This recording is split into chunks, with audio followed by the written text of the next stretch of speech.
Welcome to Dreamy Tales English. I'm David. Tonight, we have a special story for you. It's called The Paper Cutting Artist of Shaanxi. Shaanxi is a province in northwest China that has been called the heartland of Chinese civilization. For over 3,000 years, the people of Shaanxi have lived on the Loess Plateau, a vast expanse of yellow earth that stretches across the northern part of the country like a golden ocean. The wind blows across the plateau constantly, carrying dust and memories, shaping the land and the people who live on it. In the villages of Shaanxi, where the earth is dry and the winters are long and cold, there's a tradition that has existed for centuries: paper cutting. Paper cutting is an art form that involves cutting intricate designs in sheets of red paper using only a pair of small scissors and a steady hand. The designs are simple but beautiful: flowers, birds, fish, dragons, and scenes from daily life. When held up to the light, the cut paper glows like stained glass, casting delicate shadows on the walls behind it. For the women of Shaanxi, paper cutting has always been more than a hobby. It is a way of expressing themselves in a world where they have few other outlets. A young girl learns to cut paper from her mother, who learned from her grandmother, who learned from hers. Each generation adds her own designs, her own stories, her own hopes. And the paper cuttings adorn the windows and doors and walls of every home in the village. Small, red, permanent declarations that life, however difficult, is worth celebrating. Grandma Lu was 82 years old when she gave her last paper cutting demonstration. She had been cutting paper since she was 6 years old, when her mother had placed a pair of scissors in her small hands and shown her how to cut a simple flower. For 76 years, Grandma Lu had cut paper every day: flowers, birds, fish, dragons, and scenes from the lives of the villagers. She had won prizes in provincial competitions, been featured in newspapers, and taught hundreds of students. But by the time Grandma Lu was 80, her hands were stiff with arthritis, and her eyes were weak from cataracts. She could no longer cut the fine details that her paper cuttings required. So she stopped. She put away her scissors.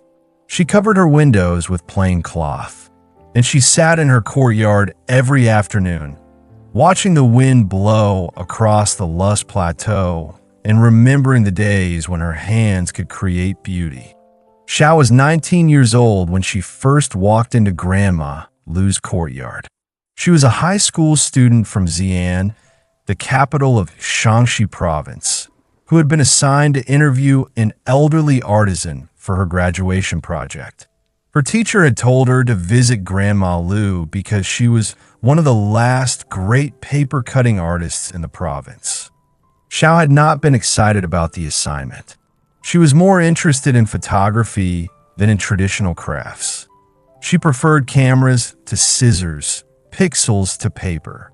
But her teacher insisted, so she drove to the village outside Xi'an and knocked on Grandma Lu's door. Grandma Lu opened the door and looked at Xiao with tired eyes. "What do you want?" she asked. "I'm Xiao," the girl said. "I'm here to interview you about paper cutting." Grandma Lu sighed. "There is nothing left to interview. I have stopped cutting.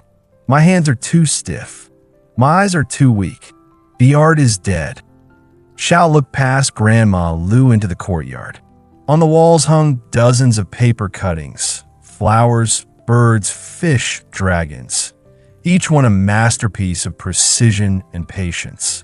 They were faded and yellowed with age, but they were still beautiful. "They don't look dead to me," Xiao said. Grandma Lu smiled faintly. "Come in, sit, and tell me why you are here." And so Xiao sat in Grandma Lu's courtyard and asked her questions about paper cutting. She asked how she learned the craft. She asked what her favorite design was. She asked how many paper cuttings she had made in her lifetime. Grandma Lu answered each question slowly, carefully, as if each word had been weighed before leaving her mouth. "I learned from my mother when I was 6, she said. She taught me to hold the scissors correctly, not too tight, not too loose. Like holding a bird. My favorite design is the peony," she continued. "It is the queen of flowers. Strong, beautiful, and resilient. Like the women of Shaanxi. I have made approximately 10,000 paper cuttings in my lifetime," she said finally. 10,000. Do you know what that means? Xiao shook her head. "It means that for 76 years, I have picked up a pair of scissors and a sheet of red paper and created something beautiful every single day. Even when the world was hard. Even when my hands hurt. Even when my eyes failed me. I kept cutting. Because cutting paper was not just a hobby. It was my life." Xiao felt a lump in her throat. She had never thought of paper cutting as anything more than a craft. But to Grandma Lu, it was something far greater. It was a declaration of existence, a daily proof that she was alive and capable of creating beauty. "Can I try?" Xiao asked. Grandma Lu studied her for a moment. Then she stood up, walked to a cabinet in the corner, and returned with a pair of small scissors and a sheet of red paper. "Sit," she said. "I will show you." And so Xiao sat on a wooden stool in Grandma Lu's courtyard and learned to cut paper. The first lesson was simple. Hold the scissors correctly. Grandma Lu placed the scissors in Xiao's right hand and adjusted her grip. Thumb on one side, index finger on the other, middle finger supporting from below. "Your hand should be loose," she said. "Not tight, not limp. Like holding a bird. Too tight, and you crush it. Too loose, and it flies away." The second lesson was harder. Cut the first line. Grandma Lu showed Xiao how to hold the paper steady with her left hand and cut a straight line with her right. "The paper does not resist," she said. "It yields. You must be gentle. You must be patient. You must let the paper tell you where to cut." Xiao's first attempt was terrible. The line was crooked. The paper tore. The scissors slipped and cut her finger. She threw the scissors across the courtyard in frustration. Grandma Lu did not react. She simply picked up the scissors, wiped them clean, and handed them back. Again, she did this 50 more times. Each time, the cutting improved. Each time, Grandma Lu's hands moved closer to Xiao's, correcting, guiding, teaching. By the end of the first week, Xiao's paper cuttings were acceptable. By the end of the second week, they were good. And by the end of the first month, she had made a paper cutting of a peony, the queen of flowers, that Grandma Lu examined closely and nodded at with a rare, satisfied smile. "This one," she said, "is beautiful." Xiao held the paper cutting in her hands. It was small, perhaps 6 inches by 6 inches, but it was the most beautiful thing she had ever created. The petals were delicate, the leaves were detailed, and the stem was strong and straight. It was imperfect. No beginner's work ever is, but it was honest.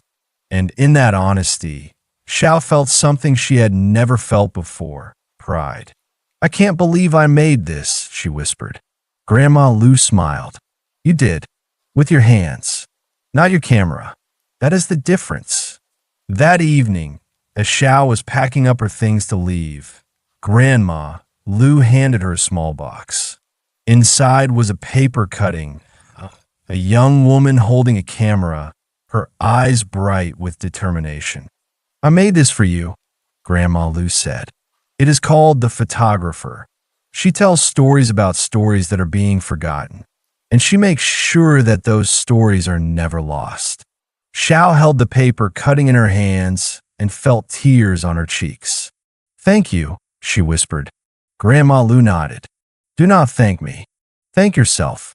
You are the one who came to learn. You are the one who stayed. and you are the one who will teach others. When Xiao returned to Xi'an at the end of the summer, she did not go back to photography. She changed her major to traditional crafts. She enrolled in a paper cutting course. And every weekend, she returned to Grandma Lu's courtyard in the village to practice, to learn, and to cut. Years later, when Xiao looked back on that first afternoon in the courtyard, she would remember it as the moment her life changed. Not dramatically, not overnight, but slowly and steadily, like a pair of scissors cutting through red paper. She would remember Grandma Lu's words. Cutting paper was not just a hobby. It was my life. And she would carry those words with her for the rest of her life, not just in her paper cuttings, but in everything she did. Good night and sweet dreams.